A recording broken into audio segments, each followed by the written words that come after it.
Welcome into another edition of Mavs Latest. I'm Josyah Howard, and I just wanted to give you guys all the info when it comes to the Summer League. Cooper Flag, his first games within the NBA. You want to be able to catch all of the action, and not just Cooper Flag, obviously, most notably, former Auburn guard Miles Kelly, former Gonzaga guard Ryan Nembhard, brother of Pacers Andrew Nembhard. Um, so yeah, you want to be able to catch all the action with the Summer League, and it all kicks off on July 10th against the Los Angeles Lakers. All the games will be in Las Vegas, only playing in the Las Vegas tournament. I believe it's the 2K26 tournament, if I'm not mistaken. Um, but yes, out in Las Vegas, starts July 10th, 8 p.m. ESPN. Next game will be July 12th, 4 p.m. on ESPN against San Antonio Spurs. Game after that will be July 14th, 6:30 p.m. Against the Charlotte Hornets, NBA TV. And the last game to wrap it up, but there might be a final game, obviously, if they make it to the championship of that tournament. But the final set game for the Mavericks Summer League will be July 16th at 8 p.m. against the Philadelphia 76ers on ESPN. So that is where you will be able to catch all the action with the Summer League, with the Dallas Mavericks, primarily on ESPN, but one game will be on NBA TV. And yeah, I'm excited. I will obviously probably pump out this information one more time before we get to Summer League, as we approach July 10th. But for now, that's the info. And to keep it on the topic, Summer League, of Cooper Flag, the debut of Cooper Flag, as we all know, or maybe some of you don't know, Chiefs quarterback Patrick Mahomes is a lifelong Dallas Mavericks fan. And he joined up in Adams with Kay Adams, and he shared his thoughts on the Mavericks drafting Cooper Flag. And he said, "I'm like a very low key Duke fan," Mahomes said. "I was growing up JJ Redick, Sheldon Williams, but obviously I'm a great Texas Tech fan now. So I watched Cooper Flag last year, great player, and I was extremely excited for him to come to the Mavs. Once they get healthy, they'll have as good as a chance as anybody to take home the championship. I still love my guy Luka no matter what. I will be rooting for him no matter what. But my Mavs got a chance, man, and we have some hope again in Dallas." I think every Mavericks fan feels kind of the way of Patrick Mahomes, of there's this overarching feeling of optimism, but at the same time, there'll always be love for Luka. You wish Luka nothing but success. You always got to mention that as a Dallas Maverick fan, of there'll always be love for Luka Doncic, excuse me. And I just love seeing players of this caliber who are, fans of the team and bring up their thoughts when moves like this happen. I love when sports can kind of cross over, and someone as awesome and great at their craft as Patrick Mahomes can be like one of us and just be a fan in a moment talking with Kay Adams. So great words to see from Patrick Mahomes on Cooper Flag, and I think he's just as excited to see Cooper Flag get to the court as we are.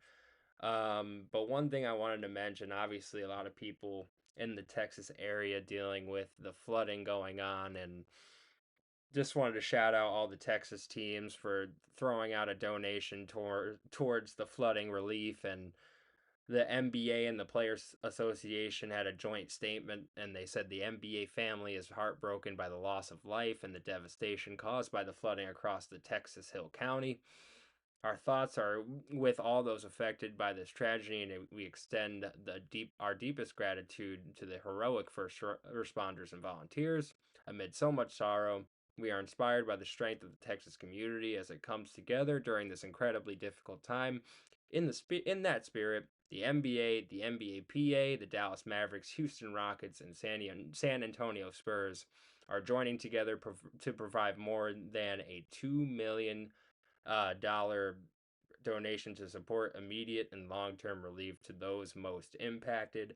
So shout out to the PA, shout out to the NBA and Dallas and San Antonio and Houston for helping out the community at a time in need. And it seems like when any anything in that area happens, all the teams are there ready to support and ready to donate, and ready to help. So, you know, rest in peace to everybody who lost somebody in these flooding tragedies over the 4th of July weekend. So, again, good luck by the PA, NBA, and the Texas teams to donate to this cause. And everybody out there still dealing with that stuff, stay safe out there.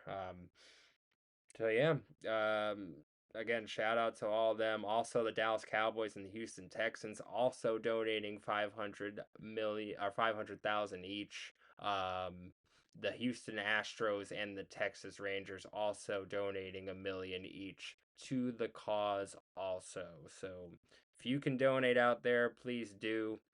And we're all thinking about you guys out there. So stay safe and stay as healthy as you can out there.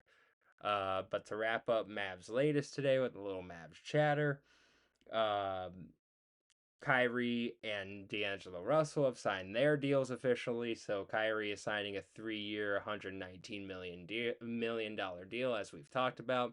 And D'Angelo Russell will sign a deal that will be paying him $5.7 million for his contract next year. And obviously, with Kyrie, he opts out of his final year of his current contract of $42.9 million to get this deal done.